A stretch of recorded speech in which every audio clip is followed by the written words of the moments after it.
भगवंताने मला बऱ्यापैकी अनेक अशा गोष्टी सांगितल्या आहेत. श्रीराम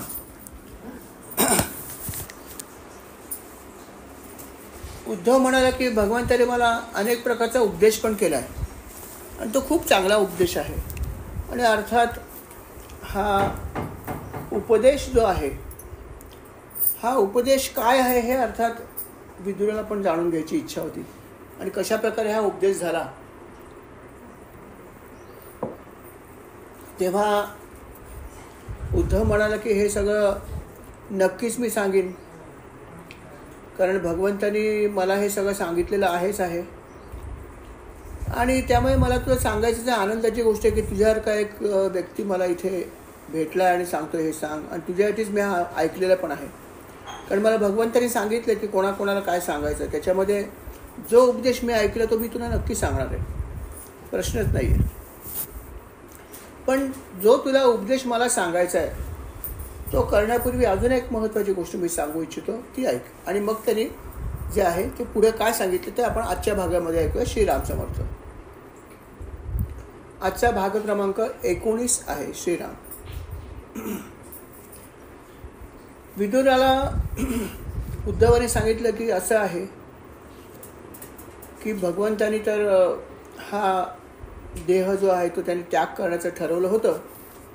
आणि अर्थात त्याग करण्यापूर्वी त्यांनी सर्व यादवांचा सुद्धा नाश करण्याचा संकल्प सोडला होता. आणि त्याप्रमाणे त्यांचा नाश झाला सुद्धा. मदिरापान केलं वगैरे वगैरे जे काय घडलं ते. आणि हे सगळं झाल्यानंतर यथावकाश भगवंतांनी हेही ठरवलं की आपण सुद्धा आता आपला अवतार समाप्ती करायची. आणि त्यानुसार त्यांनी सगळ्या गोष्टी केल्या होत्या. त्याच्या आधीच इतर लोकांनी सुद्धा आपली अवतार समाप्ती केली होतीच. आणि हे सगळं घडत असतानाच त्या ठिकाणी मला सुद्धा पाचारण केलं होतं भगवंतानी. आणि त्यावेळेस ते अवतार आपला समाप्त करण्याच्या मार्गावर होते, समाप्त केला नव्हता अर्थात.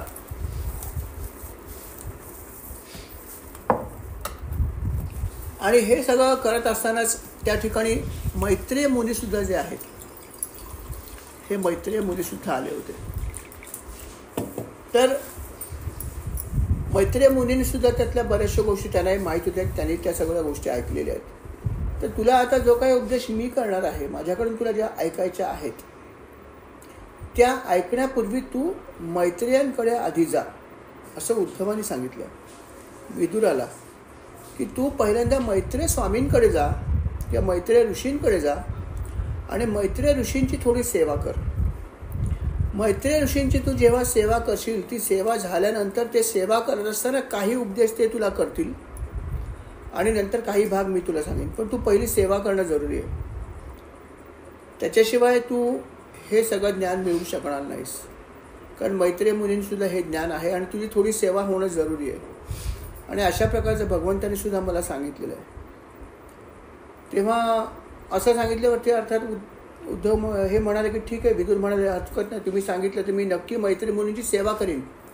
आणि मग उद्धवाचा त्यांनी निरोप घेतला आणि उद्धवाचा निरोप घेऊन त्या मैत्रेय ऋषींकडे निघाले. यथावकाश मैत्रेय मुनींची त्यांची भेट पण झाली. मैत्रेयांची त्यांची भेट झाल्यावरती अर्थात त्यांनी मैत्रेय मुनींची भरपूर सेवा केली. आणि ते म्हणाले की महाराज असं आहे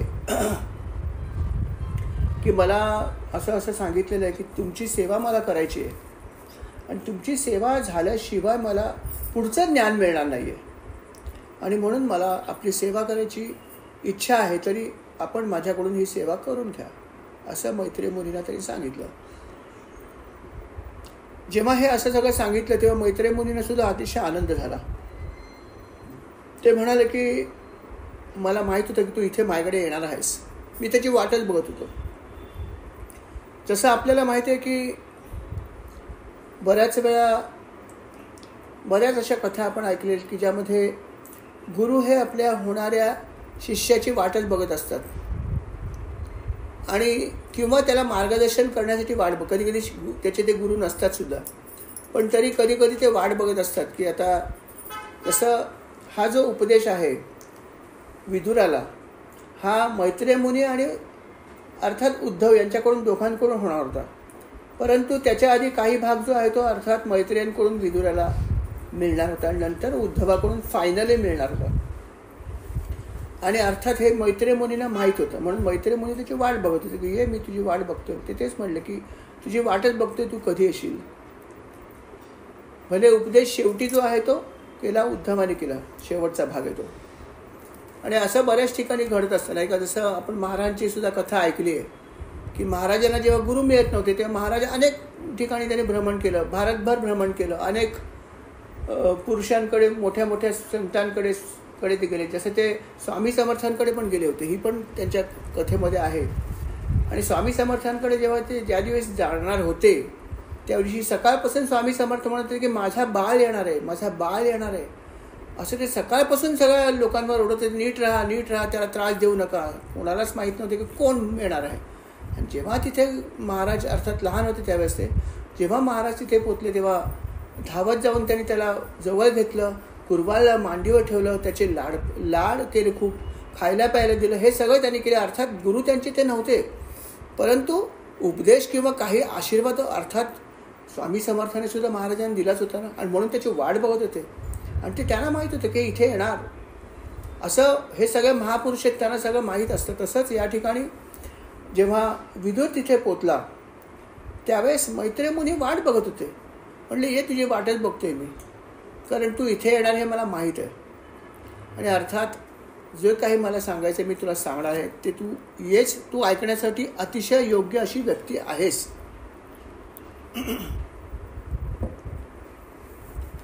उद्धवा असं आहे की तू काही सामान्य व्यक्ती नाहीस. लक्षात ठेव की उद्धव तर सामान्य नव्हते, विदुर पण सामान्य नव्हता. विदुर तर आपल्याला माहिती आहे की यमराजाचाच त्याच्यामध्ये अंश होता, धर्माचाच अंश त्याच्यामध्ये होता. उद्धवसुद्धा अर्थात अवतारी पुरुषच होता. तो सुद्धा काही विशिष्ट गोष्ट घेऊनच या जगामध्ये आला होता. आणि अर्थात भगवंताचा वारसा त्याला ज्ञानाचा पुढे न्यायचा होता उद्धवाला सुद्धा. आणि जेव्हा भगवंत त्याला भेटले होते, भगवंत त्याला म्हणाले होते की लक्षात ठेव उद्धवा, हा तुझा शेवटचा जन्म आहे, कारण माझा अनुग्रह तुला आता प्राप्त होत आहे. अनुग्रह आहेच माझा, परंतु आता तुला मी अशा प्रकारच्या काही गोष्टी सांगणार आहे की त्या समजल्यावरती परत अर्थात तुझा जन्म होण्याचा प्रश्न येतच नाही, हा तुझा अंतिम जन्म असणार आहे. तेव्हा अर्थात माझं ज्ञान जे आहे मी तुला देईन, अशा प्रकारे त्यांनी आश्वस्त केलं होतं उद्धवाला सुद्धा. आणि मग या ठिकाणी बराच संवाद झाला, विदुराचा आणि मैत्रेय मुनींचा संवाद झाला. त्या दोघांचा संवाद आहे, त्याच्यानंतर उद्धवाचा आणि विदुराचा पण संवाद आहे. संवादामध्ये अर्थात अनेक प्रकारचे प्रश्न उत्तरं आहेत. भागवतामध्ये जसं मी आपल्याला म्हणलं की ज्ञान आहे, परंतु बराचसा भाग क्लिष्ट पण आहे, बराचसा अगम्य भाग पण आहे, ज्याच्यामध्ये काही भाग खरोखर समजणं खूप कठीण आहे, किंबहुना त्याच्यावर बोलणंसुद्धा कठीण आहे. परंतु आणि आता आपण ही सेवा सर्व संक्षेपामध्ये करत असल्यामुळे त्यातला जो महत्त्वाचा भाग आहे, जो गम्य भाग आहे थोडासा, त्या गम्य भागाला आपण स्पर्श करणार आहोत. अर्थात मागच्या वेळेस जेव्हा ही सेवा आमच्याकडून घडली तेव्हा सर्वच अगम्य भागाला सुद्धा आम्हाला स्पर्श करायला मिळाला आणि केला. परंतु आता आपण जो गम्य भाग आहे थोडासा कम्पॅरेटिव्हली, ह्या गम्य भागाला आपण स्पर्श करणार आहोत. त्याच्यातल्या काही महत्त्वाच्या गोष्टीला आपण स्पर्श करत आपण पुढे जाणार आहोत. गाळणार कुठलाच भाग नाही, परंतु अशा प्रकारे रसग्रहणच आपण महाराजांच्या कृपेने करणार आहोत. आणि हे लक्षात ठेवा की कधी उपदेश जो आहे तो मैत्रेय मुनी करतात, कधी कधी मध्येच त्यांना आठवतात काही गोष्टी, ते भगवंतांनी काय सांगितलं हेही सांगतात. असा थोडासा मिक्स असा हा संवाद आहे. परंतु त्यातला महत्त्वाचा भाग आपण हा घ्यायचा आहे की त्यांनी काय सांगितलं आणि काय आपल्याला घ्यायचं आहे, हा महत्त्वाचा भाग आहे. तर अशा प्रकारे हा संवाद तर सुरू झाला. विदुर जो आहे हा मैत्रेय मुनींकडे आला आणि मैत्रेय मुनींना आनंद झाला आणि मैत्रेय मुनींनी त्याला बऱ्याचशा गोष्टी सांगितल्या. आणि त्याच्यामध्ये त्यांनी जे काही सांगितलं त्याच्यामध्ये त्यांनी एक भाग सांगितला असा की सृष्टीमध्ये बरेचसे लोक असे असतात, बरेचसे की जे भक्ती किंवा धर्म याच्यापासून नेहमी दूरच राहतात. आणि जे लोक अशा गोष्टीपासून नेहमी दूर राहतात तीच लोक अधर्माचं आचरण करतात. कारण साधारणपणे ज्याला थोडाफार धर्म माहिती आहे, की जो थोडाफार भगवंताला मानतो, की भक्ती करण्याचा प्रयत्न करतो, अशी माणसं थोडीफार तरी अवेअर असतात, थोडीफार तरी त्यांना जाणीव असते की आपण चुकीचं तर करत नाही होत ना, होता कामा नये, पाप लागेल वगैरे वगैरे, त्यांना थोडी जाणीव असते. परंतु दुर्दैवाने अशी बरेच लोक असतात की ज्यांना धर्म आणि अधर्म हे काय हे माहीतच नसतं, त्यांना भक्ती हा भागच माहीत नसतं. आणि मग अशी लोक आहेत जे ते फक्त पापच करत असतात, सतत त्यांच्याकडून पाप घडत असतं आणि त्यांना काहीच माहीत नसतं. दुर्दैवाने अशी लोकच भरपूर आहेत. ही गोष्ट मात्र खरोखर त्रिवार सत्य आहे, याचा अनुभव आपणही घेतो की बऱ्याचशा गोष्टी ज्या आहेत त्या नेमक्या ज्या करायला पाहिजे त्या नेमक्या केल्या जात नाहीत, आणि इतर अनेक गोष्टी ज्या नाही केल्या तरी चालतात त्याच आपण नेमक्या करत असतो. असा भाग आपण बऱ्याच वेळा बघतो, अनुभव पण घेतो. आणि आपण सांगण्याचा प्रयत्न केला तर कधी कधी त्या गोष्टी काही लोक ऐकतात काही अंशी, परंतु बरेचसे लोक ऐकत पण नाहीत, कारण त्यांना वाटतं की याच्यामध्ये काय दम नाही आहे असं त्यांना वाटत असतं. कारण काय की त्यांचा तो मार्गच नसतो, त्यांचं लक्ष इतर ठिकाणी जास्त असतं. किंबहुना त्यांना असंही वाटतं की मी जे काय करतो ते बरोबर करतो आहे, आणि म्हणून ते कधी कधी त्याच्याकडे नीट लक्ष देत नाहीत, आणि म्हणून असं घडतं. अशा अनेक गोष्टी आहेत. आपण बघतो की साधं उदाहरण देतो, आपण बघतो की गणपती उत्सव साधारणपणे सर्वच ठिकाणी खूप जोरदार होतो, आणि गणपती उत्सव अनेक लोकांच्या घरी पण असतो. घरी अनेकांच्या गणपतीचं आगमन होतं. कितीतरी लोकांकडे 10-11 दिवस गणपती असतो, काही लोकांकडे 5 दिवस असतो, काही लोकांकडे 1.5 दिवस असतो. परंतु ज्यांच्याकडे 10 दिवस गणपती असतो त्यांना खूप काही करण्याची संधी असते, कारण बरेचसे लोक त्यावेळेस रजा वगैरे पण घेतात, कारण त्यांना माहीत असते की आता आपल्याला आपल्या घरी उत्सव आहे आणि इतकी लोक येणार आणि 10 दिवस करायचं आहे म्हणलं खूप मोठी गोष्ट आहे. आणि बरेचसे लोक रजाही काढतात, चांगलीच गोष्ट आहे. गणपतीची सेवा करतात, एकत्र असतात बरेचसे कुटुंबीय, बऱ्याच लोकांमध्ये एकत्र गणपती असतो कुटुंबामध्ये, आलटून पालटून ते सेवा करतात, सगळी चांगलीच गोष्ट आहे ही. परंतु सेवा करत असताना त्यांना हे लक्षात येत नाही की गणपतीची सेवा करायची म्हणजे काय करायची. इथे बऱ्याच लोकांचा प्रॉब्लेम होतो की एकत्र कुटुंब असेल तर एक ठिकाणी गणपती असतो, सगळे भाऊ बहीण एकत्र येतात, कुटुंबीय एकत्र येतात, छान खूप सुंदर असं डेकोरेशन करतात. अनेक लोक एकत्र असल्यामुळे मूर्ती मोठी आणता येते, कारण कॉन्ट्रीब्युशन सगळे करत असतात.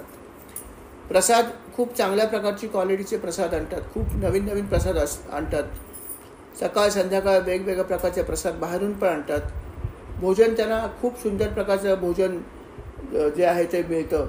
आरती करताना खूप चांगल्या प्रकारे आरती करतात, पंचारती करतात. अनेक प्रकारची वाद्य तिथे असतात, शंखनाद होतो, ढोल असतो, काय नसतं, अतिशय सुंदर असं करतात. खरोखर असा विचार केला तर त्यांचा गणेशोत्सव खूप चांगलाच होत असतो, यात वादच नाही आहे.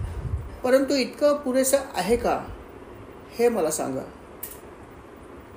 नाही, भगवंताला हे करू नका असं भगवंत कधी म्हणत नाही, परंतु भगवंताला जे आवडतं त्या तुम्ही अजून नीट केलेलं नाही आहे, कारण ते त्याला आवडणाऱ्या अजूनही काही गोष्टी आहेतच ना. जसं उद्या समजा आपण कोणाच्या घरी पाहुणा म्हणून जर गेलो, जर आपल्याला एक विशिष्ट प्रकारची गोष्ट जास्त आवडत असेल, समजा खाण्याचा पदार्थ घेतला की समजा आपल्याला बासुंदी जास्त आवडते, तुम्हाला त्यांनी रोज शिरा करून दिला, एक दिवस तुम्हाला त्यांनी खीर करून दिली, एक दिवस अजून काहीतरी गोष्ट केली, पण तुम्हाला आवडणारा जो पदार्थ जर त्यांनी नाही केला तर तुम्ही म्हणाल अरे मला आवडणारा पदार्थ अजून झालाच नाही, भले मी खाईन हे सगळे प्रेमाने केलेत म्हणून खाता पण तुम्ही, पण तुम्हाला आवडणारा जेव्हा पदार्थ खऱ्या अर्थाने तो बनतो किंवा जर त्याला माहीत असेल तेव्हा म्हणतं वा वा वा आज मी तृप्त झालो, असं आपण अभावितपणे म्हणतोच ना, कारण ती गोष्ट आपल्याला मनापासून जास्त आवडते. तसं देवाच्याकडे पण आहेच ना.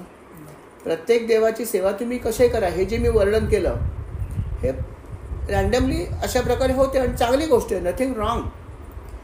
पण ज्या बाप्पाचा उत्सव तुम्ही करताय त्याला सर्वात काय प्रिय हा प्रश्न तुम्ही बाप्पाला कधी विचारला आहे की कोणाला विचारला आहे की त्याला जास्त प्रिय काय, हे तुम्हाला प्रिय वाटतं ते तुम्ही करतात, त्याला काय प्रिय आहे? त्याला सगळ्यात जास्त प्रिय भक्ती. तुम्ही म्हणाल मी भक्तीनेच केलं ना, डेकोरेशन काय भक्ती नाही का माझी? हो आहे ना, मग अजून काय करायला पाहिजे? अहो पण अजून पण काही गोष्टी त्याला आवडतात, त्या केल्या तर त्याला जास्त आवडतील.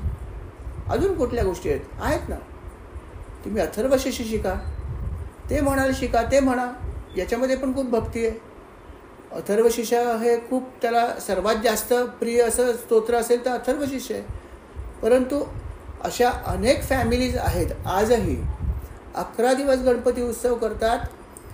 कित्येक वर्षांपासून हा उत्सव चालू आहे त्यांच्याकडे, पिढ्यानपिढ्या चालतो, पण त्यांना कोणालाही अथर्वशीर्ष येत नाही. हे मी जवळून बघितलं स्वतः की पिढ्यानपिढ्या उत्सव चालू आहे. हे सगळं अशा प्रकारे करतात सुंदर. मी म्हटलं की बाकी सगळं सुंदर करतात, पण गणपतीला सर्वात जे प्रिय आहे अथर्वशीर्ष ते अजिबात म्हणत नाहीत, कारण कोणाला येतच नाही. आणि ते म्हणतात की काय हे कोण शिकायला जाईल. आपल्याला बाकी सगळ्या आरत्या येतात ना, आम्ही 1-1 तास आरती करतो. आम्ही प्रसाद तर त्यांना 3 वेळा करतो. आम्ही बाहेरच्या भारीतले भारी मिठाई आणतो. आमच्याकडे हार सगळ्या प्रकारचे असतात. सगळं चांगलंच आहे, पण त्याला जास्त काय आवडतं? भक्ती आवडते. आणि भक्ती आणि जास्त प्रिय काय? अथर्वशीर्ष. त्याचं सगळ्यात प्रिय स्तोत्र आणि प्रासादिक स्तोत्र आहे ते ते येत नाही. पण त्यांना हे सांगून सुद्धा कधी कधी लक्षात येत नाही. कधी कधी मी काही लोकांना सांगतो, अहो तुम्ही सगळं चांगलं करताय, खूप छान आहे, पण तुम्ही अथर्वशीर्ष शिका ना. 10 दिवस तुमच्याकडे आहेत, किंबहुना 1 वर्ष आहे पुढचं. त्याच्या आधी थोडंसं म्हणायला शिका. 10च कडवी आहेत ते म्हणा. आणि तुम्ही इतकी लोक एकत्र करता आहात, अहो त्याची जर तुम्ही आवर्तन सेवा केली, 21 करा, 1000 केले तर खूपच छान. आणि 1000 करणं काही फार कठीण नाही आहे. जर एकत्र कुटुंब असेल, 10-15 व्यक्ती जर जमत असतील तर 1000 आवर्तनं करणं काही कठीण नाही आहे. आणि ते त्याला फार प्रिय आहे. अथर्वशीर्षात पण सांगितलं की सहस्रावर्तनात यम यम कामम धिते तमतमानेन साधेत. मनातल्या सर्व इच्छा पूर्ण होऊ शकतात.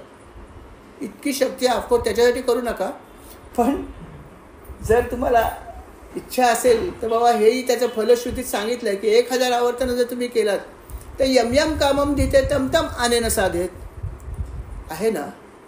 पण का करत नाही? नाही करत. पण ही फॅक्ट आहे. हे मी जवळून बघितलं आहे की सांगून सुद्धा बघून सुद्धा त्यांना इच्छा होत नाही. तेवढे कोण शिकेल?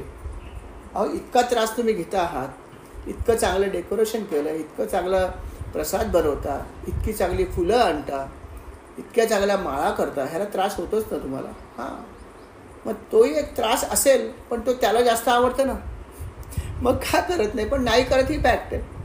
अशा अनेक गोष्टी आहेत. इथे सुद्धा हेच सांगतायत की अनेक गोष्टी ज्या भगवंतासाठी करायला पाहिजे ते आपण करतच नाही.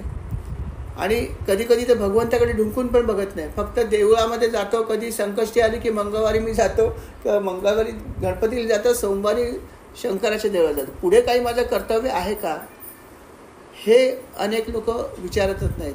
नियमाने जाणारे आहेत, पण ती फॅक्ट आहे, जातात नियमाने, पण बाकी काही अजून करावं का हा विचार नाही करत. आणि अनफॉर्च्युनेटली तो खूप महत्त्वाचा असतो, तोच नेमका करत नाहीत. आणि इथे सुद्धा भगवंत तेच म्हणतात, मैत्रेय मुनी पण तेच सांगतायत की दुर्दैवाने अशी जी लोकं आहेत ती नेमकं जे करायला पाहिजे ते करत नाहीत, आणि त्यामुळे इतर वेळेस ते अधर्माचंच आचरण करत असतात बहुसंख्य लोक.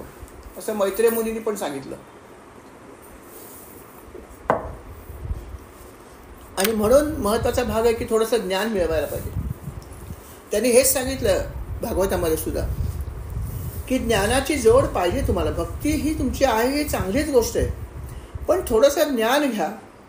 त्या ज्ञानाचा उपयोग तुम्हाला भक्ती करताना होईल आणि तुमची प्रगती लवकर होईल. हे व्हायला पाहिजे, पण दुर्दैवाने होत नाही. आणि हे सुद्धा जे आहेत ते मुनी तेच सांगतात की या सगळ्या गोष्टी आहेत ते सामान्य माणसं समजून घेत नाही आहेत, आणि हे होत नाही आहे. त्यांनी हे पण सांगितलं की खरं पाहिलं तर अशा होण्याचं कारण म्हणजे असं आहे की आपण ज्या आश्रमामध्ये आहोत, अर्थात आपला आश्रम म्हणजे गृहस्थाश्रम आहे, या गृहस्थाश्रमामध्ये अशा काही गोष्टी आहेत, इतकी आसक्ती आहे की त्यामुळे इतर बऱ्याचशा ज्या गोष्टी पाहिजे आहेत त्या आपण करू शकत नाही. कारण गृहस्थ आश्रमामध्ये अनेक गोष्टीची आसक्ती असते, आणि त्याची इतकी आसक्ती असते की इतर गोष्टी करायची इच्छा होत नाही. पण ठीक आहे, गृहस्थाश्रम त्याग करा असं ते म्हणत नाहीत. ते काय म्हणतात, पण तुम्ही त्याच्या जोडीला काही गोष्टी करा ना ज्या सोप्या आहेत. जसं त्यांनी या ठिकाणी उपदेशामध्ये असं म्हणलं आहे की साधी गोष्ट करा ना, की श्रवण करा. तुम्ही म्हणाला हे सगळं प्रवचन कोण ऐकायला जाईल? बरोबर आहे, कथा ऐका, क्लिष्ट भाग नका ऐकू. प्रवचन सेवा कठीण असते, बरोबर आहे. जसं कीर्तनामध्ये तुम्हाला पहिला भाग कंटाळा येतो, पण उत्तर रंग आवडतो का, तर कथा असते. पूर्वरंगामध्ये थोडा उपदेश असतो, गानसेवा बऱ्यापैकी असते. तुम्ही ऐकता, पण वाट कसली बघता उत्तर रंगाची, की बाबा त्यात कथा कधी येते आणि मला ऐकायला कधी मिळते. काय का असेल, पण कथेतून तुम्हाला अनेक चांगल्या गोष्टी मिळतात की नाही. मग तसं ते भगवंत हेच म्हणतात या ठिकाणी, की तुम्ही क्लिष्ट भाग नका ऐकू. अहो, पण भगवंताच्या अनेक सुंदर सुंदर कथा आहेत, संतांच्या कथा आहेत, अनेक लीला आहेत, त्या तुम्ही ऐकायला तर कंटाळा येत नाही ना. त्या जरी तुम्ही ऐकल्यात फक्त, तरीसुद्धा तुमची संसारातली आसक्ती कमी होईल. हळूहळू जेव्हा आपण ह्या कथा ऐकू भगवंताच्या लीलांचा, तेव्हा आपली बुद्धी हळूहळू आपोआप भगवंताकडे वळायला लागेल. कधी वळेल तुम्हाला समजणार नाही. कधी तुमच्या मनामध्ये भगवंताची विषयीचं प्रेम वाढेल हे तुम्हाला समजणार नाही. पण त्याच्यासाठी या कथा ऐका. बेलसारीने पण हाच हाच उपदेश केला, की तुम्हाला वाचन करा म्हटलं की ते म्हणेल कोण धर्माचे पुस्तकं वाचतील जाडजूड क्लिष्ट, नका वाचू, कथा वाचा ना. संतांची चरित्र हा सगळ्यात चांगला भाग. एक नंबर संतांची, कुठलाही संत असो त्याचं चरित्र वाचा, फार इन्स्पायरिंग आहे. आणि त्या प्रत्येक संतांच्या चरित्रामुळे तुमची भक्ती वाढणार आहे. म्हणून वाचनसुद्धा करायला पाहिजे. नाही तर श्रवण करा कोणाकडून तरी. आता हल्ली काय मिळत नाही, सगळ्या गोष्टी मिळतात. तुम्ही श्रवण करा, एखादं ऑडिओ ऐका कथा चांगली असलेली, त्याच्यामुळे तुमची भक्ती वाढेल. असं मैत्रिय मुनी पण सांगतात परोपरी. आणि असं करा असं त्यांनी खूप वेळा सांगितलं. अशा प्रकारे त्यांनी खूप काही उपदेश केला.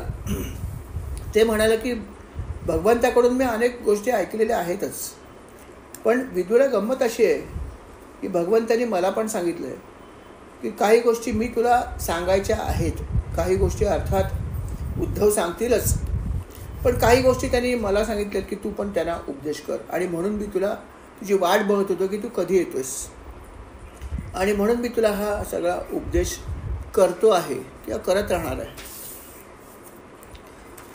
त्यांनी उपदेश करत असताना अनेक गोष्टी सांगितल्या, की ते म्हणाले की जसं मी तुला अगोदर सांगितलं की कथामृत ऐका. कथामृत जर तू ऐकशील तर तुला बऱ्याच चांगल्या गोष्टीचा अनुभव होईल. म्हणजे मी तुला हे सगळं सांगतो त्याचं कारण असं की काही भाग तुला माहीत पण असेल, पण मी तुला सांगतोय कारण का की तो ऐकून तो इतरांना सांगणारच हे मला माहीत आहे. म्हणून मी तुला हे परत काही गोष्टी परत सांगतो आहे, तो ऐक, परत परत ऐक. की अनेक मार्गाने तुला जे आहे ते भगवंताकडे जाता येतं. योग मार्ग आहे, अजून काही बरेच मार्ग असतील, नवविधी मार्ग आहेत, परंतु सोपा मार्ग जो आहे तो भक्ती मार्ग आहे. त्या मार्गाने शक्यतो तुम्ही जाण्याचा प्रयत्न करा. कारण इतर मार्गाने जात असताना तुम्हाला कंटाळा येऊ शकेल. थोडेसे ते कठीण मार्ग आहेत, क्लिष्ट मार्ग आहेत, परंतु भक्ती मार्ग तसा कष्टमय नाही. कष्टमय आहे परंतु आनंददायक पण आहे. भजन सेवा जर आपण ऐकायला गेलो किंवा भजन करायला गेलो तर आपल्याला आनंद येतो की नाही. वेळ कसा जातो समजत नाही, एक तास कसा जातो समजतो का नाही समजत, पण त्यात आनंद पण आहे. आणि हा भक्तीचाच भाग आहे ना. म्हणून त्याने असं म्हटलं की भक्ती मार्गाने तुम्ही सेवा केली तर तुम्हाला तो रंजक मार्ग आहे. म्हणून या मार्गानेच आपण जायचा प्रयत्न केला पाहिजे. आणि हेच तू इतरांना पण सांग. आता जे काही उपदेश त्यांनी केले त्याच्यामध्ये त्यांनी वारंवार हे सांगितले की हा उपदेश तुला इतरांना करायचा आहे हे लक्षात ठेव. त्याच्यासाठीच भगवंतांनी मला सांगितलं की तू हे सगळं विदुराला पण सांग, आणि म्हणून मी तुला सांगतो आहे. आणि अशा प्रकारे त्यांनी सांगितलं की तू हे सगळं करत राहा आणि इतरांना तू जरूर सांग की अशा प्रकारे तुम्ही भगवंताची उपासना करा. हा एकच मार्ग आहे, दुसरा मार्ग नाही. बाकी भगवंत जो आहे त्याच्याविषयी तू काय समजणार, की सामान्य मनुष्य काय समजू शकतो. भगवंताला समजणं हे खूप कठीण आहे. भगवंत सगळ्याच्या पलीकडे आहे. त्याचं खरं रूप कोणीच जाणू शकलं नाही आहे. तो निर्गुण निराकार पण आहे, तो सगुणात पण आहे. त्याला ओळखणं कठीण आहे. त्याची उत्पत्ती कशी झाली, काय कसं झालं, सगळं क्लिष्ट ज्ञान आहे. ते सामान्य लोकांना समजणार नाही. त्यामुळे ते ऐकलं तरी ठीक आहे, नाही ऐकलं तरी ठीक आहे. फक्त एवढं तर तुला माहीतच आहे, हेच लक्षात ठेव की विराट पुरुषाची उत्पत्ती पहिली झाली, आणि अर्थात विराट पुरुषापासून संपूर्ण जगाची उत्पत्ती झाली. आणि अर्थात विराट पुरुषाला जसं जसं एक एक गोष्ट करायची इच्छा झाली तसं तसं त्याला अनेक अवयव आले. तसं बोलायची इच्छा झाली, जीभ आली, किंवा कान जे आहेत ते खऱ्या अर्थाने कार्य कधी झाले, किंवा ऐकायची इच्छा झाली. अशा त्यांचे जेवढे अवयव आहेत ते जेव्हा त्या पुरुषाची इच्छा झाली तेव्हा ते प्रगट झाले किंवा कार्यरत झाले. आणि त्याच्यापासून इतर सर्व लोक जे आहेत ते तयार झाली हळूहळू. म्हणून जो विराट पुरुष आहे हाच खरा मुख्य भाग आहे. आणि हा जो विराट पुरुष आहे अर्थात याच्या मुखापासून जो वेद निर्माण झाले, आणि अर्थात ब्राह्मणसुद्धा जे आहेत ते त्याच्या मुखापासून झाले, त्याच्या बाहूंपासून अर्थात क्षत्रिय, आणि अर्थात नंतरचा जो भाग आहे त्यापासून जो आहे तो वैश्य वर्ण निर्माण झाला, आणि अर्थात त्याच्या पदापासून जो आहे तो शूद्र वर्ण निर्माण झाला. परंतु हे लक्षात ठेव की असं जरी असलं, जसं ह्या वर्णामध्ये ब्राह्मण वर्ग मोक्षासाठी आहे, क्षत्रिय धर्म जो कामासाठी आहे, वैश्य धर्म अर्थासाठी आहे, पण हे सर्व धर्म चालवण्यासाठी शूद्राची सगळ्यात जास्त आवश्यकता आहे. म्हणून शूद्र हा सुद्धा भगवंताला अतिशय प्रिय, हे लक्षात ठेव. जरी तो चौथा वर्ण असला तरी तो भगवंताला खूप प्रिय आहे. इतर वर्ण आहेतच पण हा पण खूप प्रिय आहे, कारण हा सुद्धा महत्त्वाचा वर्ण ज्याच्यामुळे हे 3 वर्ण व्यवस्थित चालू आहेत. म्हणून शूद्राचं महत्त्व अजिबात कमी नाही. फक्त धर्म नीट चालावं म्हणून या वर्णांची निर्मिती केलेली आहे. त्यातून कोणाला कमी लेखणं हा भाग नाही. हे भगवंतांनी स्पष्ट केलेले आहे. परंतु होतं असं की बऱ्याच वेळा नंतर मनुष्य जो आहे त्याचे बरंच चुकीचं विश्लेषण करतो, त्याचं इंटरप्रिटेशन भरपूर चुकीचं होतं.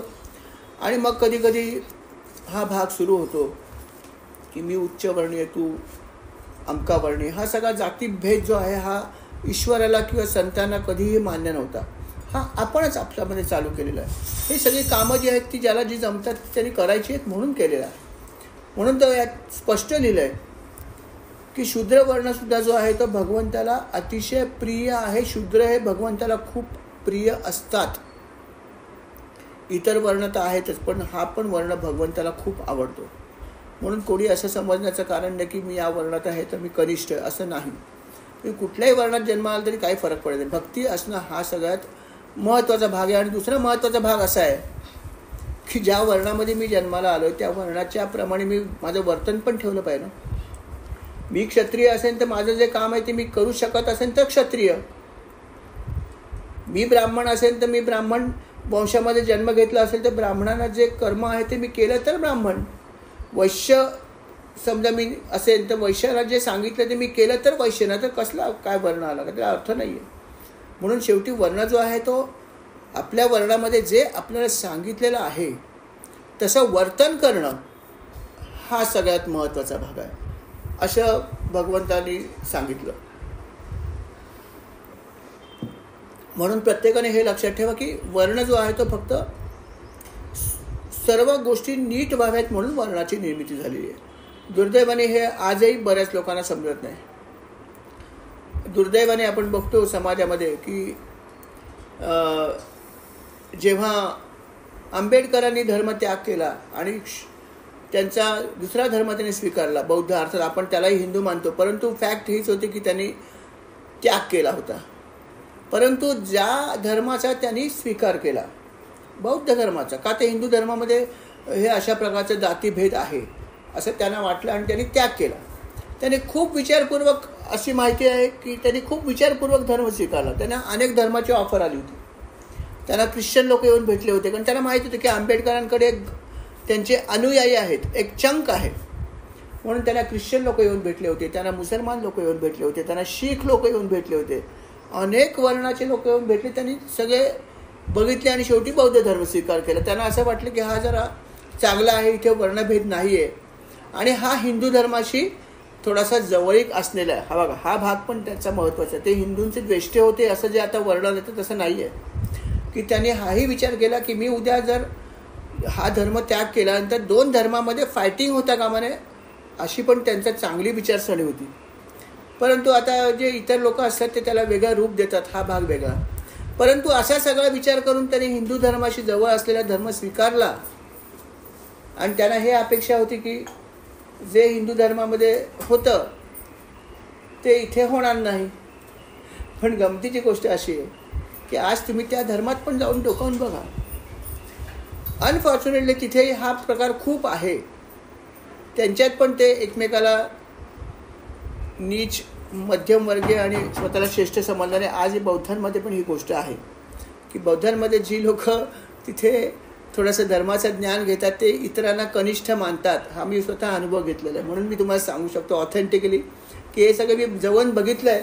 त्यांच्या वस्तीमध्ये गेलो आहे, त्यांच्याबरोबर राहिलो आहे अक्षरशः. त्यांच्या वस्तीत जाऊन मी एकदा राहिलो पण आहे, काही कामासाठी गेलो होतो तर तेव्हा मला हे लक्षात आलं की त्यांची जी वस्ती आहे तिथेसुद्धा अशा प्रकारे खूप जातीभेद आहे. म्हणजे ज्या जातीभेदाचा त्यांनी तिरस्कार केला ती सगळी गोष्ट आज तिथे ठासून भरलेली आहे. ज्या मूर्तीपूजेचा आंबेडकरांनी तिरस्कार केला, आंबेडकरांचा पण त्यांनी पुतळाच बनवला आणि जशी हिंदू धर्मात पूजा होते तशीच त्यांची पूजा होते. सगळ्या गोष्टी हिंदू धर्मासारख्याच होतात. म्हणजे हिंदू धर्म चांगला आहेच आहे, परंतु असा विचार केला तर त्यांनी विचार काय समजले, ते विचार कोणीच समजले नाही, ही फॅक्ट आहे. आणि हे सगळ्या ठिकाणीच होतं. आणि या ठिकाणी पण त्यांनी हेच सांगितलं की भगवंतांनी जे मुळात सांगितले ते आपण विसरून जातो आणि नको त्या गोष्टीवर आपलं कॉन्सन्ट्रेशन होतं आणि त्यामुळे आपण खरा धर्म विसरून जातो. खरा तो एकच धर्म जगाला प्रेम अर्पावे. साने गुरुजींनी ही प्रार्थना म्हणलीच आहे ना, आणि किती सत्य आहे विचार करा.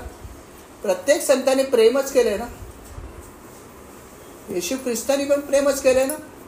अहो, ज्या मारेकरांनी त्याला सुळावर चढवलं त्यांनी उद्गार काय घडले की देवा त्यांना माफ कर, देवा त्यांना माफ करते. काय करते त्यांना समजत नाही. सुळावर चढवलं, किती त्यांना त्रास दिला. क्रुसावर चढवलं, सुळावर पण नाही, क्रुसिफाईड केलं, किती कष्ट झालं असेल. मग खिळे ठोकले हातात पायात, कसं मारलं बघा. परंतु येशू ख्रिस्ताचे पण उद्गार हेच होते ना की त्यांना माफ कर, म्हणजे प्रेमच दिले ना. सगळे संत हे तेच सांगतात की प्रेम करा, द्वेष करू नका. परंतु दुर्दैवानी लोक जे आहेत त्याचा काय अर्थ काढतील ते माहीत नाही आणि त्यामुळे द्वेषभावनाच फक्त पसरत चाललेली आहे दुर्दैवानी. कारण इंटरप्रिटेशन करणारी लोक त्याचं इंटरप्रिटेशन चुकीचं करतात. नाहीतर साने गुरूंची प्रार्थना खरंच त्रिवार सत्य आहे की खरा तो एकच धर्म जगाला प्रेम अर्पण. जो धर्म सांगतो तिरस्कार करा तो धर्मच नाही, किंवा सांगणारी लोक तुम्हाला चुकीचं सांगतात की तिरस्कार करा, असं कधी धर्माने कुठल्या म्हणलेलं नाही आहे. पण काही लोक त्याचं चुकीचं विश्लेषण करत असतात. हाच भाग ते. आपले महाराज पण काय म्हणतात, प्रेमात रामन मत प्रेमाला मोल ना जगा माझी. प्रेम करा म्हणून प्रेमाला महत्त्व आहे. पण हे सगळं जे आहे ते आपण समजलं पाहिजे की उपदेश काय केला आहे आणि आपण काय करतो आहोत. याच्यासाठी थोडंसं ज्ञान मिळवायला पाहिजे आणि त्या ज्ञानावरती थोडंसं आपण विचार केला पाहिजे की काय ज्ञान आपण मिळवलं आणि आपण काय करतोय. कीर्तन सेवा अटेंड केल्यावरती कीर्तनात मी काय शिकलो हे पण बघायला पाहिजे ना. कीर्तन सेवा छान होती, मस्त होती, पण त्यातून काय उपदेश मिळाला याला महत्त्व आहे ना.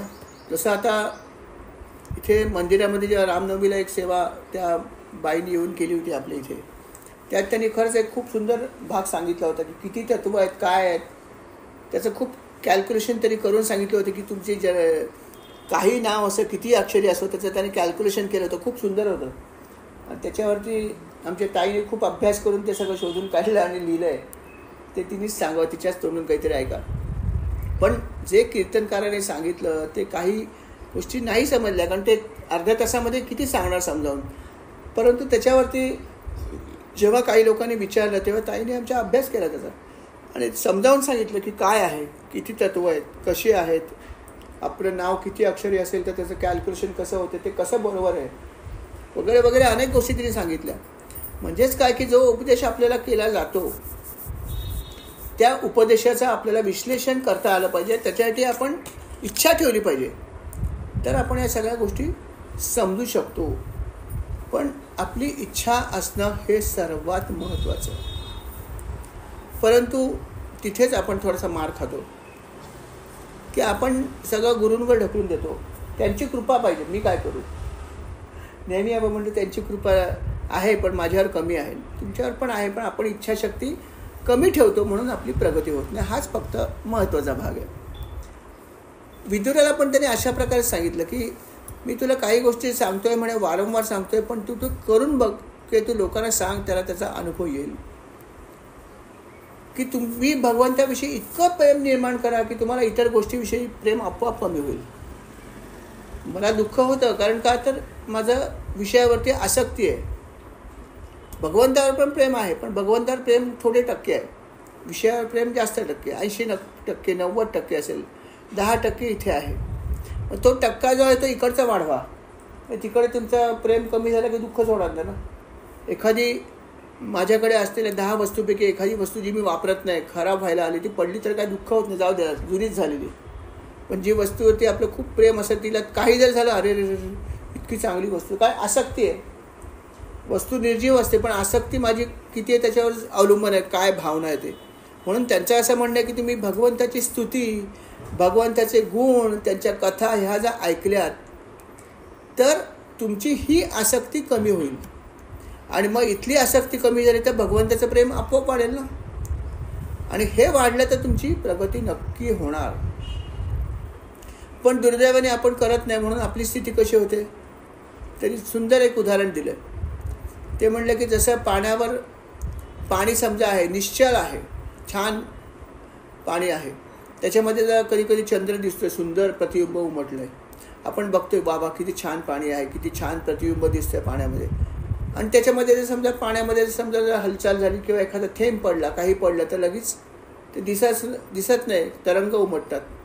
आणि आपण म्हणतो अरे काय सुंदर दिसत होतं पण आता दिसत नाही आहे. परंतु तो चंद्रवर बघितला तर दिसतो ना आपल्याला. पण आपण पाण्यामध्येच फक्त बघत असतो, म्हणून तरंग आल्यावरती आपण म्हणतो अरे रे सुंदर दिसत होतं, आता दिसत नाही आहे. असं नाही, सुंदरता तिकडे वरती आहे, वरून खाली आली, ती कळलं की नाही. पण तसं आपली परिस्थिती आहे. आपल्याला बऱ्याचशा गोष्टीचं जे दुःख होतं ते ह्या पाण्यावर उठलेल्या तरंगासारखंच आहे. म्हणजे जे काय होतं ते आपल्या देहाच्या वरतीच होतं, परंतु ते आपल्याला असं वाटतं की मला खूप त्रास झाला. पण आपला आत्मा खरं जो आहे ना त्याला काहीच होत नसतं. पण आपण देह आणि आत्मा हा एकच समजतो. त्यामुळे आपल्या देहाला होणाऱ्या अनेक गोष्टी आपण ज्या त्या मनावर घेतो, परंतु असं नसतं. पण हे समजणं कठीण आहे. कारण का तर ते समजण्यासाठी तुम्हाला पहिले आसक्ती कमी केली पाहिजे. आणि आसक्ती कमी करण्यासाठी भगवंताच्या कथा आपण ऐकत राहिल्या पाहिजे. सांगण्याचा प्रयत्न करा, याला फार महत्त्व आहे. की सांगण्याचा जो भाग आहे तो आपण कधी करत नाही. आपण म्हणतो मी श्रवण करतोय ना, पाच झालं. कधीतरी प्रयत्न करा. एखाद दिवशी चांगला जो तुम्हाला आवडणारा भागवताचा कथारूप भाग असेल तो तुम्ही सांगू शकाल ना. एखादी कथा जेव्हा येते ती सांगणं कम्पॅरेटिव्हली सोपी असते. उपदेशाचा भाग कठीण आहे. पण कथेचा भाग जेव्हा एखादा येईल, ती कथा ऐका आणि जाऊन सांगा कोणाला तरी आपल्या घरातल्या व्यक्तीला. नाही, महाराजांनाच सांगा समोर बसून की महाराज आज मी भागवतामधली कथा तुम्हाला सांगते. आणि सांगून बघा कशी सांगता येते. येते का सांगता बघा ना सांगून. पण जर ते तुम्ही कथा सांगितली तुमच्या गुरूंसमोर बसून तर तुम्हाला त्याचा अभ्यासच करावा लागेल ना. कारण एखादी गोष्ट जसं आपण सांगतो, अरे मी काल अमक्या ठिकाणी गेलो होतो, काल असं असं घडलं होतं, मनाशी आपण ठरवतो की मला सांगायचंच आहे घरी जाऊन की आम्ही असं असं गेलो होतो, खूप छान गोष्ट बघितली. तेव्हा आपण मनामध्ये ती स्टोरी तयार करतोच ना, आणि म्हणून सांगू शकतो ना. आपण ही जी भक्ती आहे त्याला कीर्तन भक्ती आहे, ती इतर बाबतीत करतच असतो. अनेक गोष्टी आपण मित्रमैत्रिणींना सांगतोच ना, अरे किती छान मंदिर, किती छान होतं, अमकं मंदिर किती सुंदर होतं, आपण वर्णन करून करून सांगतो. तसं एखादी कथा जी आपण ऐकली आहे, जी खूप छान वाटली, जरूर कोणाला तरी सांगा. आणि जसं मी म्हटलं की श्रोता जर कोणी नसेल तर सांगा आपल्या गुरूंना, महाराजांना सांगा, समोर बसा, देवासमोर बसा, सांगा की देवा मला तुलाच कथा सांगायची. आणि सांगून बघा कसं होतं ते. ही जर तुम्ही गोष्ट केली तर तुमची प्रगती खूप जास्त होईल. कारण कीर्तन सेवा सहसा आपल्याकडून होत नाही. सांगत आपण सहसा कोणाला नाही. आपण म्हणतो मला हे काय जमत नाही बाबा, मी ऐकू शकतो, ऐकतो, अजून काय करू. नाही, काय येणार नाही अशी कुठली गोष्ट आहे की मला येणार नाही. येईल, कमी अधिक प्रमाणात येईल ना, पण केली तर पाहिजे ना. म्हणून हाही भाग तुम्ही कधीतरी करून बघा. लोकांना सांगायला नसेल जमत, तुम्हाला वाटतं की मला जमत नाही, ठीक आहे, तुम्ही समोर बसा भगवंतासमोर. जप कसं करताना बसता की नाही, तसं एक दिवस म्हणा की भगवंत आज मला तुला कथाच सांगायची. मग गुरु असोत की भगवंत असो, आज मला एक कथा मी काल ऐकलेली आहे, वाचलेली आहे, ती मला तुला सांगायची आणि तू ऐकतोयस, मी सांगते, असं म्हणून सांगून बघा. मनात सांगा, वैखरीत सांगा. अहो असे अनेक लोक आहेत. गोंदवलेला जेव्हा महाराज देहात होते तेव्हासुद्धा आणि नाही नसतानासुद्धा अनेक लोक येऊन तिथे अशा काही गोष्टी करतात. एखादं प्रवचन जे आहे त्याचं निरूपण करतात समोर बसून, रामासमोर बसून. श्रोत्यांना कोण सांगणार या म्हणून? रामासमोर बसतात, गर्दी नसलेल्या दिवशी जातात. तर रामा मला प्रवचन सेवा करायची, तूच माझा श्रोता आहेस. आणि ते तिथे जाऊन सांगतात. कोणाची गरज आहे? बरोबर ना?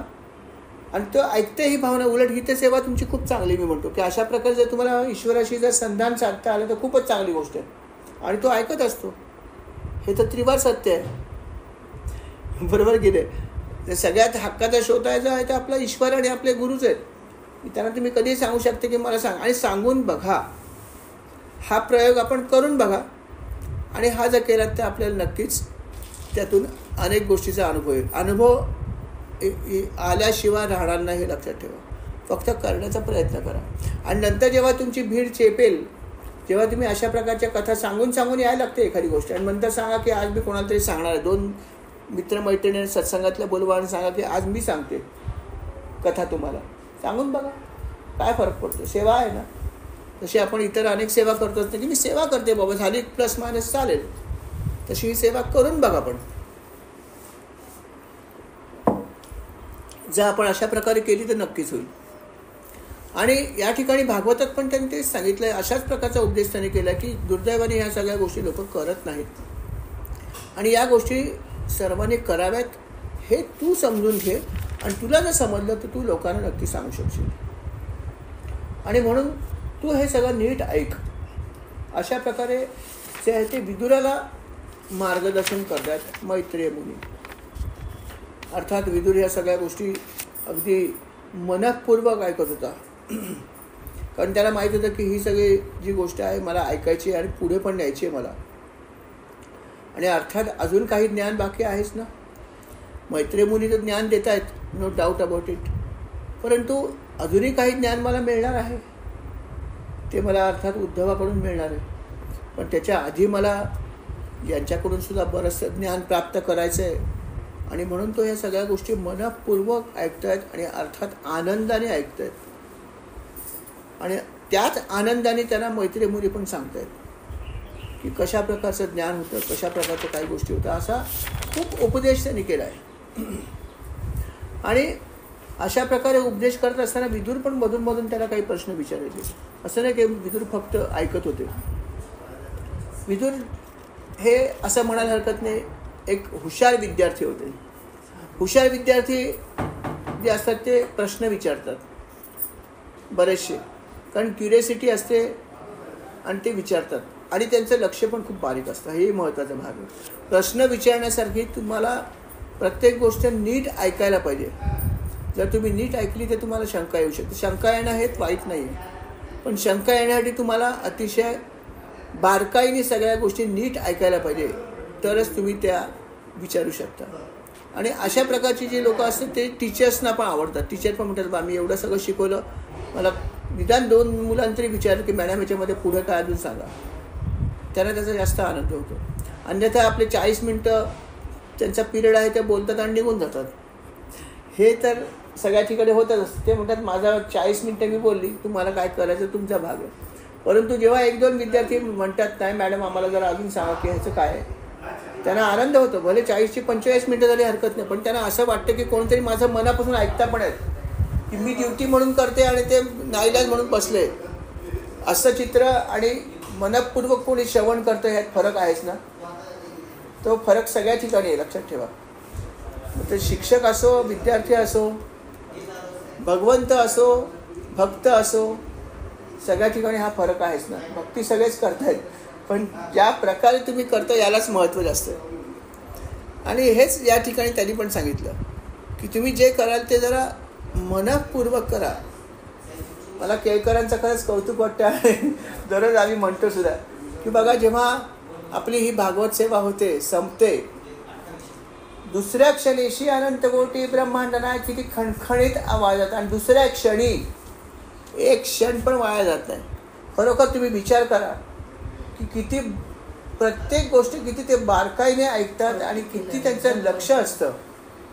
त्यांचा आवाज पण बघा, म्हणून मी त्यांचं उदाहरण का देतो, आपल्या सर्वात जास्त सिनियर ते आहेत. किती वय मला एक्झॅक्टली माहीत नाही, पण 84-85 तर नक्कीच आहे. आज या वयामध्ये सुद्धा ते भागवताच्या सगळ्या गोष्टी अत्यंत बारकाईने ऐकत असतात आणि त्यांचा टर्न आल्यावरती अत्यंत खणखणीत आवाजात, कधी असं मला आठवत नाही की म्हणावं लागलं की केळकर साहेब तुमचा आवाज जरा नीट येत नाही हो, हे कधीही घडलं नाही. ते अतिशय खणखणीत आवाजात स्पष्टपणे त्यांची प्रत्येक सेवा करतात. याला महत्त्व आहे, कारण अटेन्शन पण तितकं आहे की माझी सेवा आहे, सेवा कशी चालते असं नाही आहे, सेवा माझी चांगली कशी होईल याचा पण प्रयत्न केला पाहिजे. प्रयत्न कोण करणार? बघा, जसं उपासनेमध्ये पण मला एक भाग कधी कधी सांगायची इच्छा होते. आपल्यापैकी बरेचसे लोक उपासनेला येतात सुद्धा या ठिकाणी.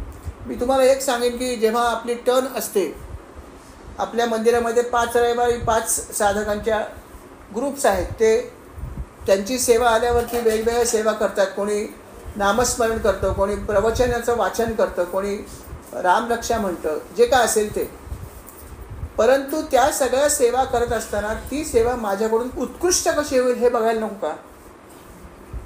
माझ्या ग्रुपची टर्न आहे आणि माझ्या ग्रुपची टर्न आहे आणि मला समजा प्रवचन वाचायचं त्या दिवसाचं रविवारचं, तर जेव्हा माझी सेवा इतर लोक ऐकणार असतील तर ती सेवा चांगली होणं जरुरी आहे की नाही?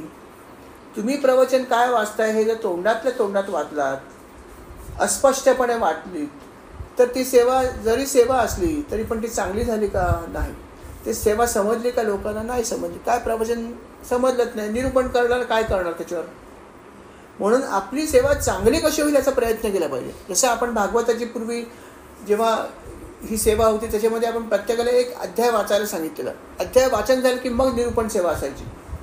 पण मग प्रत्येकाला आपण हे सांगितलं की तुम्ही अध्याय वाचून या आधी, मग तुमची सेवा चांगली होईल. चांगलं होणं महत्त्वाचं आहे. ते भगवंताला सुद्धा आवडतं आणि आपल्यालाही आवडतं. म्हणून प्रयत्न हा करा की सेवा कशी चांगली होईल. म्हणून मी केळकर सगळ्यांचं उदाहरण दिलं आपल्याला की खरोखर धन्य आहे त्यांच्याकडून हे गुण आपण शिकण्यासारखं आहे की प्रत्येकाने ही गोष्ट अवधानपूर्वक करावी की आपली सेवा कशी चांगली उत्कृष्ट होईल याचा प्रयत्न केला पाहिजे.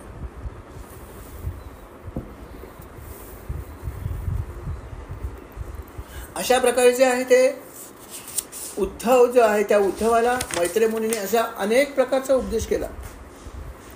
ते म्हणाले अजूनही अशा अनेक गोष्टी आहेत, अनेक प्रकारचं असं ज्ञान आहे, अनेक प्रकारचं पुण्य असं आहे की जे मिळू शकतं, पण त्याच्यासाठी अनेक गोष्टी करायच्या असतात, पण लोक करत नाही आहेत.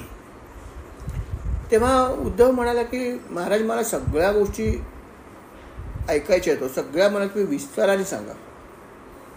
कारण असं मीही ऐकून आहे की बऱ्याचशा अशा गोष्टी आहेत की ज्या केल्या तर आपल्याला खूप चांगलं पुण्य मिळू शकतं.